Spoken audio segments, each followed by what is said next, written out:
अस्सलाम वालेकुम स्टूडेंट्स, मुझे उम्मीद है कि आप खैरियत से होंगे, अच्छे से बायोलॉजी पढ़ रहे होंगे। स्टूडेंट्स, मेरा नाम डॉक्टर फातिमा है और मैं एक MBBS फाइनल ईयर की स्टूडेंट हूँ। मैं इंशाल्लाह आपको वर्ड टू वर्ड लर्निंग कराऊंगी। बायोलॉजी कंप्लीट हम करेंगे, एक एक लफ्ज़ पढ़ेंगे, कोई लफ्ज़ एक एक आपका कॉन्सेप्ट क्लियर होगा इंशाल्लाह।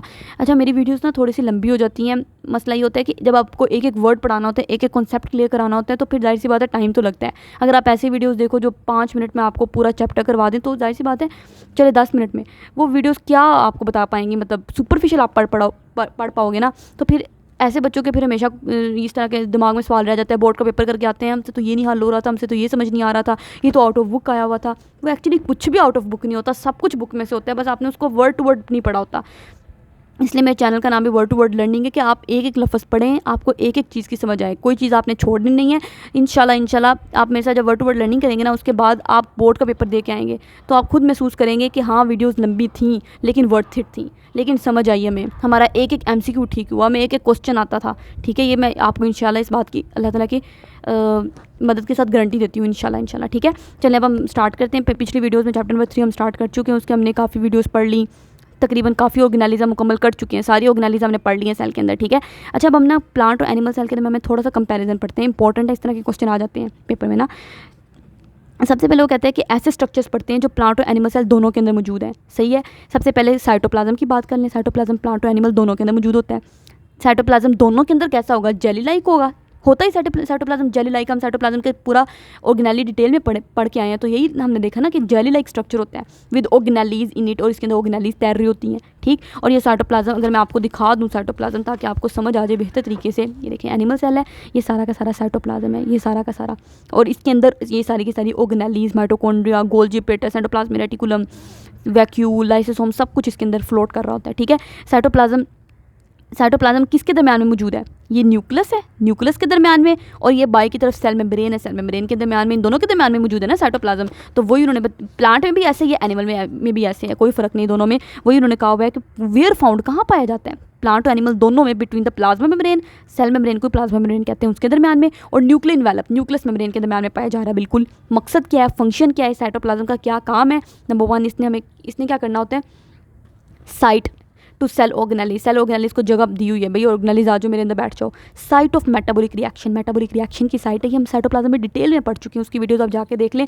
मेटाबॉलिक रिएक्शन होता है ग्लाइकोलाइसिस का प्रोसेस। ग्लाइको मतलब ग्लूकोज, लाइसिस में ब्रेक डाउन, ग्लूकोज मॉलिक्यूल का जो टूटना होता है ना, ग्लाइकोलाइसिस का प्रोसेस, वो साइटोप्लाज्म में हो रहा होता है, तो उसकी वो बात कर रहे हैं, मेटाबॉलिक रिएक्शन।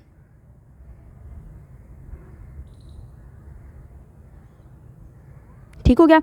उसके बाद वो कहते हैं कि सेल मेम्ब्रेन की अगर हम बात करें, अच्छा सेल मेम्ब्रेन की अगर हम बात करें तो सेल मेम्ब्रेन कैसी होती है? ये देखें, ये हम पीछे, ये भी हम डिटेल में पढ़ चुके हैं। अगर आपने सारी वीडियोस मेरी अच्छे से देखी है ना, तो आपको कोई भी इसमें कोई भी मतलब कोई समझ ऐसा नहीं होगा कि आपको कोई लाइन समझ ना आए, खुद ब खुद आप पढ़ सकेंगे। ये देखें, सेल मेम्ब्रेन है बाई की तरफ, ये आपको पता है सेल मेम्ब्रेन कैसी होती है? सिलेक्टिवली परमिएबल है। मतलब परमिएबल का मतलब होता है आने जाने देना मॉलिक्यूल्स को। ये कुछ मॉलिक्यूल्स को अपने अंदर से आने जाने देती है, सबको नहीं। ठीक है, तो ये सेल मेम्ब्रेन है। तो वही उन्होंने लिखा हुआ है पार्शली परमिएबल मेम्ब्रेन है, मतलब सब मॉलिक्यूल को आगे अंदर आने जाने नहीं देती, कुछ ही मॉलिक्यूल को आने जाने देती है। और ये क्या बना रही है? बाउंड्री बना रही है किसके अराउंड? साइटोप्लाज्म के इर्द गिर्द है ना, इसने सारे साइटोप्लाज्म के इर्द गिर्द, इस तरह साइटोप्लाज्म के इर्द गिर्द सारी की सारी सेल मेम्ब्रेन ने बाउंड्री बनाई हुई है। और ये कहाँ पे मौजूद है? अराउंड द साइटोप्लाज्म, साइटोप्लाज्म के इर्द गिर्द मौजूद है ना सेल मेम्ब्रेन। देखें, सारा अंदर साइटोप्लाज्म होता है बाकी। और इसका मकसद क्या है? इसने प्रिवेंट द सेल कॉन्टेंट्स को प्रिवेंट करना है।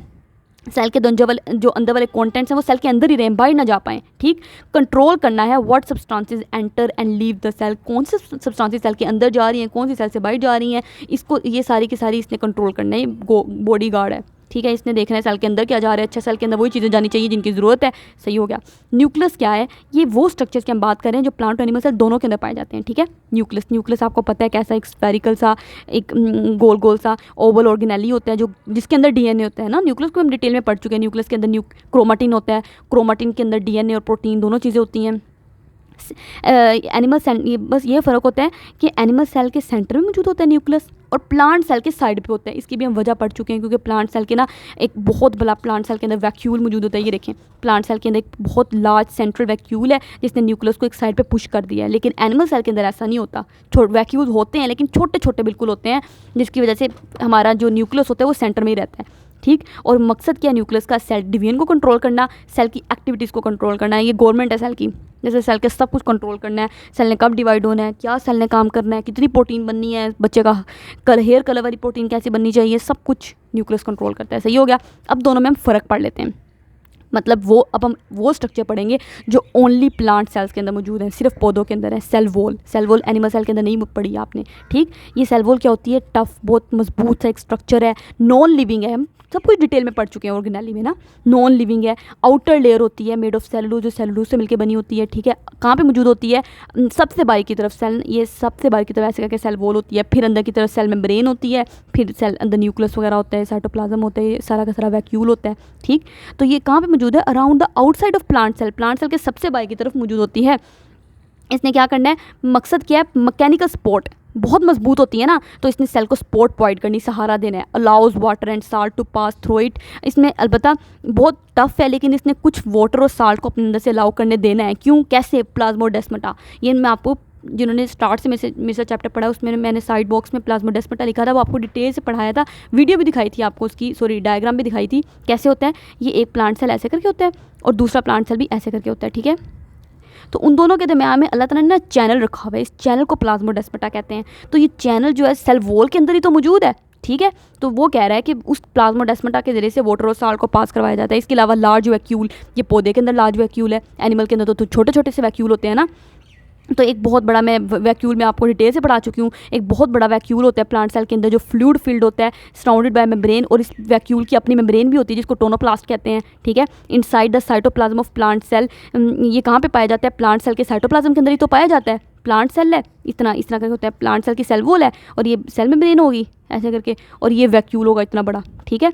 तो ये सारा का सारा साइटोप्लाज्म है, साइटोप्लाज्म के अंदर ही तो वैक्यूल पाया जा रहा है। और इसने करना क्या है? इस वैक्यूल ने, इसके अंदर साल्ट और वाटर होता है वैक्यूल के अंदर, और इसने प्लांट सेल के ऊपर टगर प्रेशर अप्लाई करना था। अगर आपको याद हो, उस फिनोमेना को हमने टगर कहा था, ठीक है। और उसका मकसद क्या था? सेल को रिजिड रखना, मजबूत रखना, सेल की वॉल शेप को इस तरीके से मेनटेन करना, सेल की शेप ना बदले, सेल की वॉल रिजिड रहे, सख्त रहे, ठीक है। क्लोरोप्लास्ट भी सिर्फ प्लांट सेल के अंदर होता है, एनिमल सेल के अंदर नहीं होता। इस क्लोरोप्लास्ट के अंदर क्लोरोफिल एक ऑर्गेनेली होती है, ठीक है। क्लोरोप्लास्ट कहाँ पे पाया जाता था? आपने देखा साइटोप्लाज्म के अंदर ही तो पाया जाता है प्लांट सेल्स के, ठीक है। और इसका मकसद क्या है? क्लोरोफिल जो होता है ना, इसके क्लोरोप्लास्ट के अंदर हमने डिटेल से पढ़ा। आप क्लोरोप्लास्ट की वीडियो जाके काइंडली देख लें, यहाँ पे बताना मतलब ज़्यादा लंबा हो जाएगा क्योंकि बाद में पहले डिटेल से पढ़ा चुकी हूँ। क्लोरोप्लास्ट के अंदर थायराकोइड्स होते हैं, थायराकोइड की मेम्ब्रेन के अंदर क्लोरोफिल मॉलिक्यूल लगे होते हैं। उन क्लोरोफिल मॉलिक्यूल ने क्या करना है? लाइट एनर्जी को पकड़ते रहना है, ट्रैप करते रहना है और फोटोसिंथेसिस का प्रोसेस करना होता है, ठीक है। तो ये ऐसे स्ट्रक्चर हैं, 3 स्ट्रक्चर जो सिर्फ प्लांट सेल के अंदर मौजूद है, एनिमल के अंदर मौजूद नहीं होते। तो ये आपसे बोर्ड में क्वेश्चन पूछ सकते हैं कि कौन से स्ट्रक्चर है जो ओनली प्लांट सेल के अंदर मौजूद है, ठीक है। आगे हम इंशाल्लाह मज़ीद वीडियोस आगे पढ़ेंगे। उम्मीद है कि आपको अच्छे से समझ आ रही होगी। आप हमारे चैनल को काइंडली सब्सक्राइब करें, लाइक करें, शेयर करें अपने फ्रेंड्स के साथ।